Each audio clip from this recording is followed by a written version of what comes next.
Hey y'all, okay, so I'm getting real results here. Working out with LASHAE Monday, Wednesday, and Friday, and taking my ISOT, y'all. I am really getting it in. Y'all can get these booty bands, y'all can get cute little workout outfits and everything from teamlashae.com. The link is down below in the description box. Okay, check out these results right here. Get into it. Y'all should also check out Waist Knot Beads.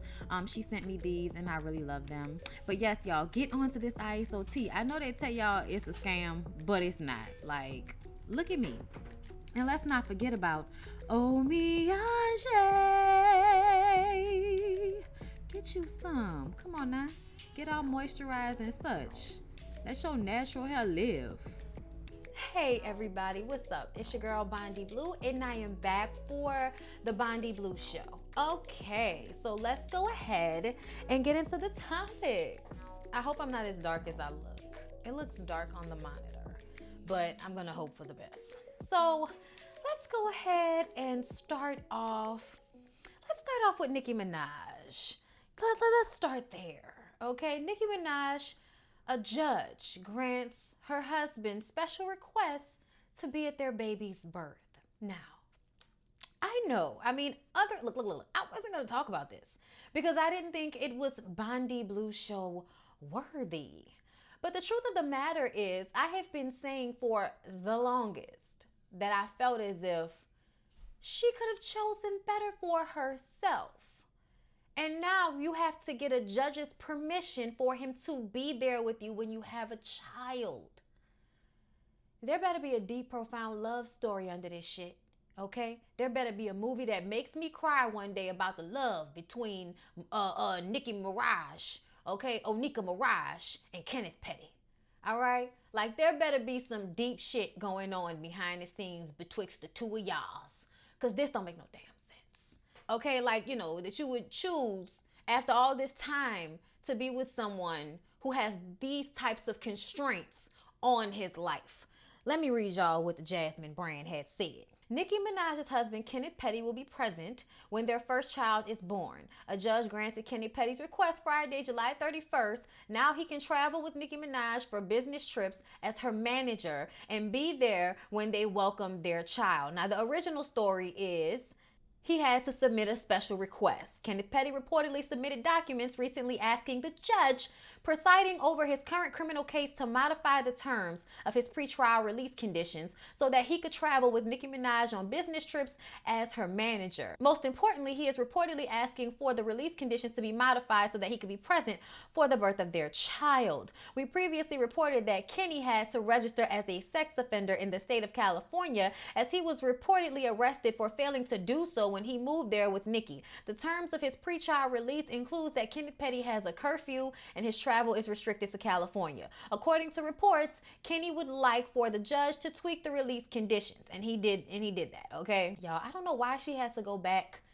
to, the bubblegum pop days for her look for the pregnancy photos. Like there were some that were very, very beautiful, but some of them, it was just like, why was that the choice?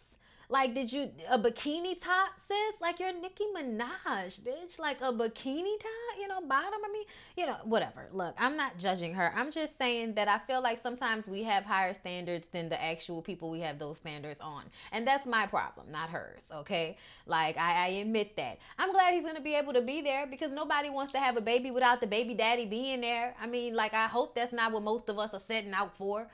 Either way, it's just unfortunate that this is the type of shit going on when you're getting ready for the birth of your first child at 30 something or whatever, is that you have to make sure he's going to be able to leave the state to be with you. Like, he's her manager now.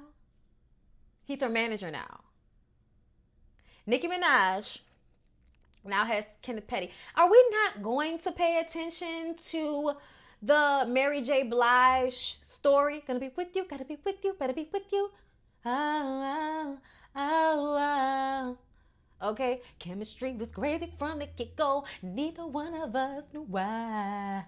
Okay, all right. Look, a love like this takes some time. Okay, look. Yes, too bad. Yes.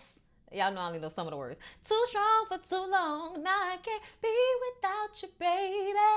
Look, that's the song that came out when she fell in love with her old man, Kendu. You know, the one that she has to now pay alimony to. Paying for children that are not even hers. Do y'all hear me? Do y'all hear me? I'm just saying, I hope she's not following in the footsteps, but it never looks good when a prominent, celebrated, accomplished woman allows for a man that has no education, background whatsoever in what she does to manage her. Y'all understand what I'm saying, right? Like, why would you? That just, it never turns out good as far as I'm concerned when women are already accomplished and established and they find men and let these men manage them. Like, no, you can just be my man. You don't need to be my manager. You don't need to get involved in my business. You don't know anything about this. You know what I'm saying? Like, whatever Kenneth Petty was doing, it ain't have shit to do with record label, executives and paperwork and understanding what the law terms are in the contracts, because that's what she really needed. She really needed somebody that can go over contracts with her. Okay? Like, let's just be honest. But you know how we black girls are. We love our thugs. We love men, that low-key dog us out a little bit, just a little bit, I mean, we're a product of our environment, It is what it is. God is not through with any of us. Okay? So it's not as much of a judgment as it is, I'm seeing this, are you seeing this? Like, that's more of what this is than a judgment. I wish her all the best. Moving along. Tamar. You guys, update on Tamar, okay? Tamar is doing fine from what we understand, okay? She was seen out with David yesterday. She posted about how he's helped her through all of this and he saved her life and, all of that there, okay? I never really wanted to believe that this is his doing and he's controlling her to the point of, pushing her to this. I don't know about all that. I won't say that I believe Tamar has the best taste in men, but if she likes it, I love it. I don't know if he is doing this for clout. I would hope not. And I don't want to assume that. You know what I'm saying? Because I feel like there's a lot of conversation out there. We talked about this before, about how the executives on the show felt like David really wanted to be seen during the show. And, that doesn't look good. But this is another situation, like the Nicki Minaj situation, where I am side-eyeing you men that get involved in your women's business. Because to me, it's a way to control what you feel you are out of control of. You know what I'm saying? I will always reference Lorenz Tate, Rain on Me. Think about it, okay? Let's move along. So singer and reality star Tamar Braxton is still battling Wetv after being hospitalized following a reported attempt. Okay, the 43-year-old singer seemingly responded to rumors that the network, which not only plans to release her new show Tamar Braxton Get Your Life, but has also featured the Braxton family's show Braxton Family Values, will be releasing her from the network. Tamar Braxton took to Twitter to deny the reports and revealed that she hasn't even received any gifts nor well wishes from the network. Lies. No one has talked to a lawyer or to me, sent a flower or card, text to me or nan. This is the abuse and lies I am talking about. This is not helping my mental state. They just won't stop until they see me out of my mind or dead. Tamar is responding to the statement that WeTV put out today, July 31st, claiming they will respect the Love and War singer's request to end their almost 10-year relationship. Tamar Braxton has been an important part of our network family for more than a decade. As she focuses on her health and recovery at what is clearly a difficult and personal time, we will work with her representatives to honor her request to end all future work for the network. The network also reiterates that her show will premiere as planned on September 10th, and there will not be any further edits being made to the show. This news is the latest surrounding the Grammy-nominated singer who publicly spoke out for the first time since the near-fatal incident on July 17th. Tamar Braxton wrote a lengthy post thanking everyone for their prayers and well wishes, but did not hesitate to slam WeTV for the treatment she's endured while working for the network. Over the past 11 years, there were promises made to protect and portray my story with the authenticity and honesty I gave. I was betrayed, taken advantage of, overworked, and underpaid. I wrote a letter over 2 months ago asking to be freed from what I believe was excessive and unfair. I explained in personal detail the demise I was experiencing. My cry for help went totally ignored. However, the demands persisted. It was my spirit and my soul that was tainted the most. There are a few things I count on most to be a good mother, a good daughter, a good partner, a good sister, and a good person. Who I was begun to mean little to nothing because it would only be how I was portrayed on television that would matter. It was witnessing the slow death of the woman I became that discouraged my will to fight. I felt like I was no longer living. I was existing for the purpose of a corporation's gains and ratings, and that killed me. Mental illness is real. We have to normalize acknowledging it and stop associating it with shame and humiliation. The pain that I have experienced over the past 11 years has slowly ate away at my spirit and mental. And then she thanks everybody. Okay, so look. I am like fully aware that corporations and television stations and everybody else that is a conglomerate making millions or billions of dollars off of the imagery of black people acting a fool, I am very like understanding of the toxicity of that environment. Okay? I am. And I also feel like that's why I denied, to be in it. I was asked to be in a reality show and I said no because I already see what it is. I'm not made for that type of shit. Okay? I give you enough here. I'm not made to be, exploited the way I feel like some people are, specifically on like VH1, WeTV, whatever. You know what I'm saying? They signed up to do that though, okay? And so that's my thing with Tamar. Now it's been the worst relationship you've ever had for 11 years. So did you sign an 11-year contract, Tamar? Or did you continue to sign contracts with these people and when they required you to show up for work, and you were going through whatever you were going through and you couldn't do what you were supposed to do, at the end of the day, they were still expecting you to uphold your end of y'all's agreement, correct? Because I feel like we saw the first part of the episode where she talks to Mona Scott Young. And everybody knows that when Tamar doesn't want to do something, Tamar runs away. Okay? And she also likes to play victim and put blame on other people. That is not to say that the network has not done the things that she says they have done. It just goes to say that you have a history of acting like a child when you can't get your way.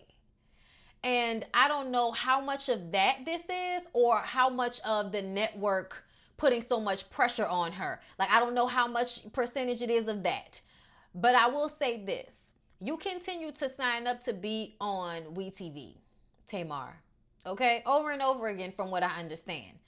Let them tape the damn show, do the damn show, and be done with it. If you feel like they aren't portraying you the way you feel like you should be portrayed, get on Instagram Live every damn night after your show airs and tell your side of the story and work this shit to your advantage until you can get out of it. Now, I don't know whether they let her out or not. I guess they're still under contract or discussion about what they're going to do. But I totally understand why they're going to continue to show the show. They've been pubbing the show for months now. They've been pubbing the show for months. They're going to put the show out, okay? They're going to put the show out because they have to get a return on their investment, okay? They paid to have the show recorded and produced. They have to put the show out so that they can make their money off of it. It's just, it is what it is, okay? And it's unfortunate that this happened. And I'm glad that she's okay. And I hope that she gets the help that she needs. And I hope that she's able to get out of this contract so that she can do what she feels she needs to do with, her life. And I hope that doesn't include reality TV anymore, because you can't keep signing up for it and then getting upset when it turns out to be exactly what it has always been. You know what I'm saying? Like an exploitive, measure to make money. That's what it is. And whenever she does things like this, put the blame on everybody else, it brings me back to when she was on Iyanla, and I saw the way she acted there. It's a lot of, I'm the victim, I'm the victim, I'm the victim. Do the show or don't do the show. Get out of the contract, don't sign another contract. These are things you continue to do. So I just, I don't know what's going on with Tamar and with the show. I'm going to watch the show. And I might review the show and we might talk about it. But at the end of the day, nobody is downing Tamar for whatever she's going through mentally. Obviously, Tamar has been through some traumatic shit in her life that she has not dealt with. And she needs to go and deal with that and do whatever she needs to do for herself. Like, get off social media. Stop talking to us. Stop talking to your fake ass Hollywood friends. Take your child, go somewhere that you can afford to pay for, and you know, gather yourself. Get some therapy. You know what I'm saying? Talk to your ancestors. Talk to your Orishas. Okay, go to church. I don't know. Fix it though. Fix it out of the public eye. But take some responsibility for your own life, Tamar, and for the child that you have. Because what you did, you know what I'm saying, possibly, not to say that, you know, I'm not judging you for what you did, but, you know, you have a son to think about.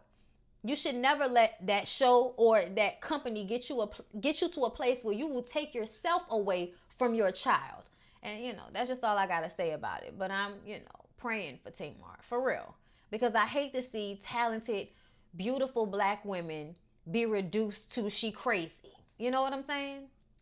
So y'all know, prayers up for Tamar, okay?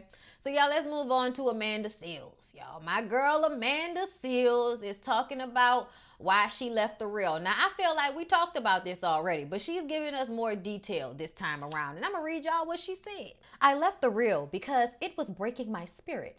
I was being asked to not talk about certain things that felt like a betrayal to my people and to me as a person. And then on top of that, I didn't want to be somewhere where I felt like people weren't being honest with me, where people felt scared of me because of my black womanness. I did a smart, funny, and black game on The Real, and I was so excited to get to play a smart, funny, and black game on The Real. And they assigned it to one of the white female producers. But we have 3 black female producers and 1 black male producer. So I was like, she's saying girl and guy, but I just feel like saying male and female. Sorry, okay? So I was like, why are you producing this? And she said, oh, because so-and-so assigned it to me. And I said, but why would you be producing this? You're a white woman. You don't understand what we're going to be talking about. Now, she could have said, well, actually, I grew up in this culture, if that was the case. But I said to her, do you even know what we're going to be talking about? And she said, no, I just figured you were going to talk about it and I would just write it down. So I said, am I going to get a producer credit? Because to me, you assign the different segments to people who are going to be able to produce it to the best ability. And it's like, if we were going to do a segment on the Sabbath dinner, she was the one Jewish person on the staff, she would be in charge of that segment because she has the most expertise on that. So basically, she went crying to somebody saying that I attacked her, even though I spoke to her literally in this tone of voice. There was another producer who stepped in and said, listen, we're going to work on it. And she proved my point because I'm new to this show. I need to work with someone who knows the show. I know my show, Smart, Funny, and Black, and you're going to help us put this together. And so I couldn't stay in a place like that. Also, these trolls used to come for me beyond comprehension, and they used to come for me on the Reels page. And that was the part that was too much for me. It was my space of work, and people were coming for me crazy, and they're not responding to it. Lonnie would, like, a couple times on the show be like, leave Amanda alone. Okay, so listen, I'm glad that she explained it that way, because when she explained it, I was like, I could totally see that. I have had white women go and cry to a boss on me, and I have no idea what you're upset about. Like, when we talk, you seem fine. But I walk away and you go and cry to the boss, and now he's coming at me telling me that you're crying and I need to go and apologize to you for what exactly? Yeah, I've been white womaned in that way. Yes, I have. So I understand exactly what she was talking about. And I also understand not wanting someone who may not have the cultural understanding to do a segment about cultural understanding. Like, that's what Smart, Funny, and Black is about. Okay? Black understanding of smart and funny cultural references in history. I've been to a Smart, Funny, and Black show. I'm aware. Okay? So I just feel like this is what we're talking about in all of these micro ways where you feel like you're not giving the fair shake. You know, you're not given the equal space and tools to do the best at your job. And then when you still excel and do well, you still don't get the pat on the back that some other folks do. You know what I mean? So I totally understand where she was coming from. And I also could understand why at this point in her life, why stay somewhere too long where I don't like it. I'm not happy. Why stay there long and put myself through that? Girl, Amanda, you don't need to be on the reel. Shout a reel don't need to be on the reel. Okay? So y'all, let's talk about Black is King. Y'all, I watched Black is King and I was definitely touched. I thought it was beautiful aesthetically. The hair, the clothes, the scenery. I like how she added in a lot of African artists, different cultures. It was basically a reimagining of the Lion King through the eyes of the Black, community or the diaspora, okay, diaspora, whatever.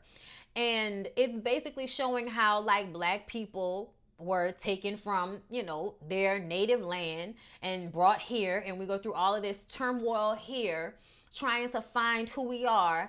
And it's always within us. Everything we need is within us. The ancestors have given this to us. Okay, the Orishas have been with us the entire time. Okay, even before we were born. Beyonce was doing her thing. Like, I have heard today, I have watched several people talk negatively about her. I've watched Art Kathy say that she was satanic, even though I couldn't get an explanation of why. Because if we're talking about the ram horns, that is not like an evil thing. And I would like to hope that Art Kathy wouldn't say something like that. Art Kathy is a YouTuber who is a repatriate to the Gambia. I really like her YouTube channel, but she says things sometimes that I'm like, why do you feel that way? And then when, she obviously, hears people asking why, she's like, I don't have to explain this to you. Okay. So it's kind of like, well, it is what it is. So we have like, I have disagreements with the things that she say, but all the ways around, I like her channel. For what she represents as someone who moved from Atlanta back to Africa, to the Gambia, and she is there, creating space for other African Americans who want to come back to the continent.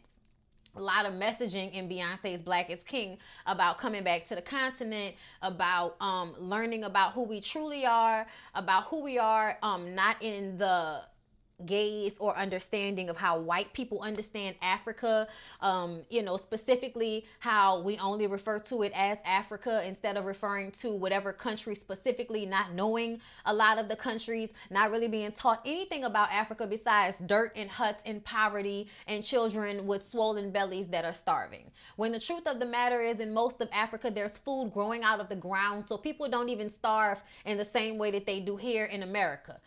Or in places where there are giant monuments to, white capitalism or patriarchy or whatever, like in England or America. You got your White House with the gates around it, and, right across the street is the hood. You know what I'm saying? So it's like that. Either way, there are a lot of people, including No Name, who felt like it was, showing off capitalism. She said, we love an African aesthetic draped in capitalism. Hope we remember the Black folks on the continent whose daily lives are impacted by U.S. imperialism. If we can uplift the imagery, I hope we can uplift those who never be able to access Black liberation is a global struggle. And I understand that, and I agree with that. But I also feel like you say that as if just because I'm showing that we have, riches in gold, that is always a nod to capitalism. It could be a nod to the fact that there were a whole bunch of dynasties in Africa who were draped in gold pre-slavery. Okay, we come from kings and queens. That was the whole idea. And a lot of those kings and queens had an enlarged access of gold because gold comes from Africa. Like, you know what I'm saying? So I feel like we like to create these huge, big pictures of shit in our minds instead of just taking it for what it's worth. There are a whole bunch of symbolism and, shouts out to the Orishas with the colors and the water, all these different symbolisms. I'm not going through all of that with y'all because I didn't even watch it enough times to pick up everything. However, my initial understanding of it, I was blown away. And I thought it was beautiful. And I thought that in this time, we need something to uplift us and remind us how beautiful Black is. Because there are so many people that are always reminding us that Black is struggle, that Black is hard, that Black is difficult, that Black is bad. We've been taught that our entire lives. Even Black people who love being black, but, don't understand how their understanding of religion and spirituality has been shaped by white people. So they observe things that are African as devil because that's what white people have shown them in imagery, in movies, and in books, and in shows, and in music, and all of these different things. On True Blood, they show you the devil with horns, and now in your mind, the horns represent the devil and it's evil. And now Beyonce is satanic. Like, I was just like, okay. Well, that's not how I feel. I am going on my own spiritual journey, doing a lot of research and having, understanding of different things. And a lot of what I have been researching and having an understanding of was mirrored back to me in Black is King. So for me, it was touching on something that I've already, been going through in my mind. And I just appreciate someone who is hardworking and put forth a good show. The dancing, the hair, the makeup, the clothing, like, it was beautiful. The scenery, the beach. Y'all know how much I love the water. So anything where I get to see the beach and the moon, I mean, the scenery of it all, like, as a photographer, I loved it. I thought it was beautiful. As a beach lover, I thought it was like everything about it represented things that I love. You know what I'm saying? So personally, I thought it was great. Okay. And as far as people feeling like it's appropriating culture, we are from Africa. We are African American. Like, we can't appropriate our own culture. And another thing, people who are saying it's a mosh posh of African traditions and religions. Well, what the fuck do y'all think slaves are? We're a mosh posh of Africans. Like, if anybody chases, when people trace their ancestry, they find out, oh, I come from Nigeria, oh, I come from Sierra Leone, or I come from Ghana, or I come from Senegal. Like, we come from a whole bunch of different places. That was one of the things they did during slavery, was take Africans from different places, put them on plantations together. And because they couldn't understand each other's languages, because they are not the same nationality, okay, because of that, we are a mix, okay? So her representation of it, what I think was beautiful, because it gave a beautiful representation of Africa. That is not what we've been taught in Western America, world. We have not been taught that. And so I think it's important, and I've been talking about this for months now. I think it's important that we see different imagery of Africa, because I feel like they're trying to keep us out of Africa. They're trying to make, a lot of the diaspora and African American people feel like Africa is not a good place to be. So we won't want to go back and reclaim it, because they are raping it. The Chinese and, different, the Dutch and all those different people. I was talking about today how much it bothers me how many white people are in South Africa. Not that you shouldn't be there, but that you come there and then you take over. You come there, you take over, and you replace the people that are there. Like, and it's a constant reminder that the only reason you are there is because you enslaved people. Like that makes me feel some type of way. Because there are no, white countries, Europe, whatever, where it's mostly black people and a few white people. There are no countries like that. Even here in America, African Americans make up 12% of the population. You see what I'm saying? So why in a continent where most of the people are of African ancestry, are, are black, you know what I mean?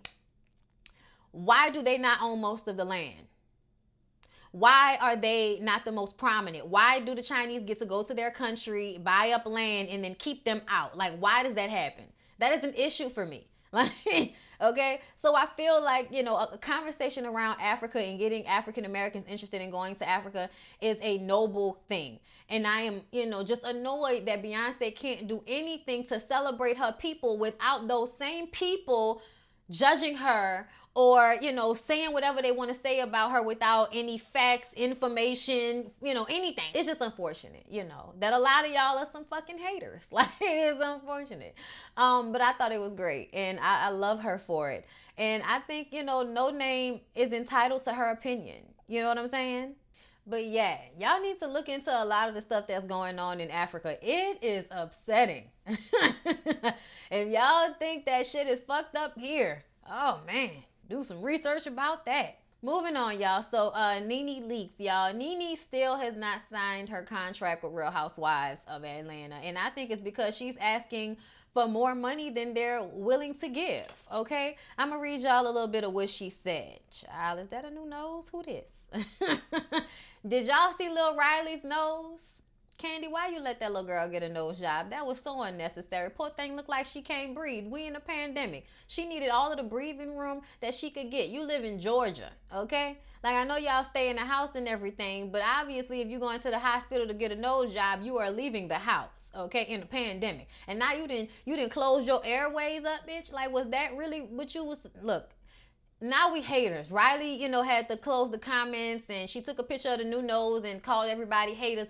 Nobody is hating on you because they didn't want to see an 18-year-old girl do the chop of her nose off so she can look more Caucasian, because how she came out her mama's body looking wasn't good enough. Nobody wants to, like, I hate the way people act like you fucked up for feeling like their insecurities are showing through because they've chopped off a piece of their face. She's 18. She hasn't even grown into her body all the way yet, and y'all fucking with her face? Yeah, I'm surprised about that.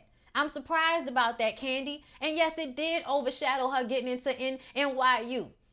It did overshadow it. And that's not our fault. Who the fuck told y'all to showcase the new nose when y'all was telling us about NYU? Child, look, whatever. I just don't like to see this constant imagery of young black girls feeling like, I'm not pretty enough, I'm not good enough, I have to change something about myself. Like, you too young for that. Get to love who you are on base level before you allow the world to make you think you gotta change shit about yourself surgically. Like, that's a deep dive to go at 18. That's all I'm saying. And, I know people be like, oh, don't let it upset you. It upsets me. I'm a sensitive. It upsets me. We're beautiful black girls, nose and all. So, this is what Nene said. Every single season when it ends, for at least the last 3 to 4 seasons, I've been dealing with this, going back and forth. It's not me, it's them. I know a lot of people think it's me. They say Nene holds out to the last minute. A negotiation does take time, but I cannot move their pens any faster than they move them themselves. There are so much issues with Nene. One of the issues we have addressed that one side said to my side is she calls herself the HBIC. And quite frankly, we are tired of hearing that. Well, I am a queen. I am Greg's queen. I am Brent's queen. I am Bryson's queen. I am a black queen. So you won't be not hearing that anytime soon. I wonder, did Portia get that same call? Because I know for 2 reunions she has worn a crown, so I wonder if she considers herself a queen. Another thing I know was addressed was that I was told that I hit one of the producers, and they could have prosecuted me for that if they wanted to. They showed the tapes to everyone that was watching. I never hit any producer. It was my camera guy. I grabbed his t-shirt, and okay, so here's the thing. I'm not even about to read the rest of this. I think she called Andy down to the reunion, same conversation. She brings up Kim. Why was Kim allowed to leave the reunion and she get her own show and all of that? And it's like, child, ain't nobody watching Kim's show. Don't nobody give a shit. Like, nobody's watching. You know who's watching Kim's show? All of the racist white women that are just like her. That's who are watching her show. And nobody who was watching Real Housewives of Atlanta is actually watching that show every week. If you are, you're weird. I don't care. Fight me in the comments about it. I won't read it. But yeah, so I mean, look, here's the thing. You did grab the cameraman, and I do believe that something happened with the producer. The producer thing wasn't on camera. The producer thing happened in the actual room where Portia was. Remember, they didn't show us all that, but they showed us her grabbing the cameraman's shirt and ripping his shirt. The point of the matter is, Nene, even if, Bravo is full of shit, nobody wants to pay you this exorbitant amount of money to do nothing. You are not bringing anything to the table compared to the other girls who are bringing, things that are going on in their marriages and their families and, their personal lives. You haven't brought any of that in at least 2 seasons. Greg's cancer is not, was not it. Okay, that was not a real storyline for this show. If honestly, that shouldn't have been on the show at all. It should have been a mention, but you shouldn't have been on this show complaining about it, at every turn like you did. I didn't think that was a storyline that we should have explored. But either way, I just feel like, I know Nene feels like she deserves to get paid out of the ass because she is the HBIC. But at the end of the day, you are only worth what you're giving. And you have caused way too many issues based off of what you are giving. And that is what it is. At this point, people are wanting to replace a lot of the OGs on that show anyway. And if you're going to, be trying to charge us out the ass, then we might as well get rid of you first. They're bringing in Drew Sidora and another young girl from YouTube who Candy's really cool with. I think she's from the UK. So that's great. Real Housewives of Atlanta will go on the way it always has. I just feel like Nene, overplayed her hand just like Jocelyn and a lot of the other girls who quit the reality shows before they've actually, done something solid for themselves where they can work without it. You know what I'm saying? Like Jocelyn thought she could work without Mona. You see that that's not necessarily the case. You working, but you ain't working. So y'all, let's move on to Just Hilarious facing backlash over reenacting the Meg Thee Stallion thing, okay? Controversial social media star Just Hilarious is under scrutiny over what fans deem as an insensitive reaction to rapper Meg Thee Stallion's recent shooting incident, okay? Just even insinuated that Tory Lanez didn't intentionally shoot Megan Thee Stallion. Look, okay. Meg has come out and said that somebody shot her maliciously to hurt her. So that's an issue. Y'all, let's talk about it. I feel like Just Hilarious is always pissing y'all off. And I think sometimes she pisses y'all off on purpose. She thinks something is funny. She knows y'all are going to be upset about it. And she doesn't give a fuck. She's going to post it anyway. You know why? Because the more y'all that are mad about it, the more y'all that are watching it to come and tell her about it. And you're upping her views and you're upping her money. That's what it is. Okay? Now, me personally, I don't waste my time getting upset about every little thing that people do. Just Hilarious is always pissing somebody off. So I don't have time to be that upset all the time. I still follow her. I think Just With The Mess is hilarious. I do think she's funny. That's my opinion. A lot of y'all don't think she's funny. I do. Do I think that this was too soon? Yes. I think this was way too soon. I think that it is fucked up that everybody thinks it's so funny that Meg got shot. Like, that's not a good thing. That's not funny. However, when she said he shot her and Meg went, that I laughed at. Because I love when she makes those noises.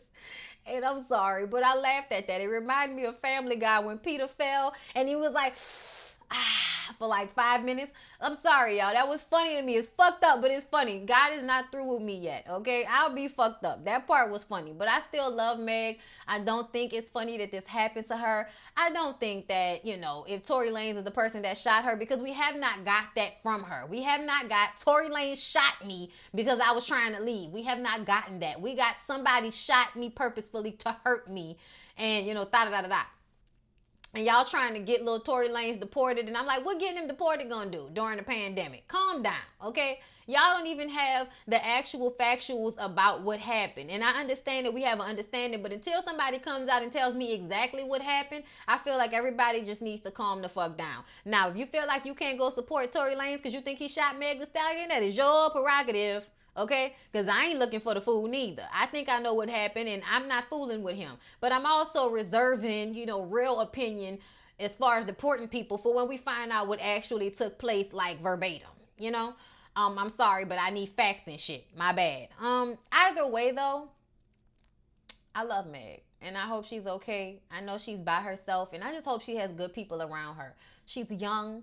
She has a lot on her shoulders, and I just hope that she has good people around her who have her best interests at heart, because she seems alone sometimes. You know what I'm saying? Alone in this world, and that just makes me sad, seeing as though both of her parents are deceased. You know what I'm saying?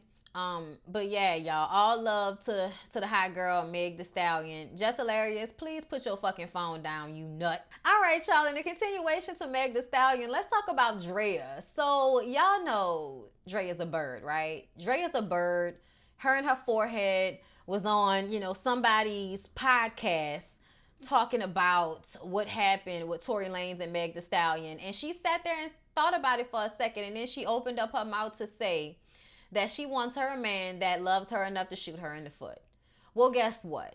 Both Meg Thee Stallion and Drea were ambassadors for Fenty. Do you know who owns Fenty? Rihanna. You know who went through a public domestic violence situation? Rihanna. So guess what? You just got fired, Drea Michelle. You just got fired. And Meg Thee Stallion received a beautiful care package with flowers from Riri. So Drea, you got fired for being fucking stupid and promoting domestic violence. Thinking something is funny, shit like that, you have to watch what you say, because people take what you say seriously. People take your words and use them to validate shit that they already want to do that's fucked up. So it's just best not to even put certain things out there. And that's one of the things that you should not put out there. And that's just how I feel, okay? So I'm glad that she lost that opportunity. Maybe they'll teach her to keep her fucking mouth shut with your thirsty ass. You so thirsty for a man that, you know, you'll openly say that it's okay for a nigga to shoot me in the feet because I'm thirsty for a man.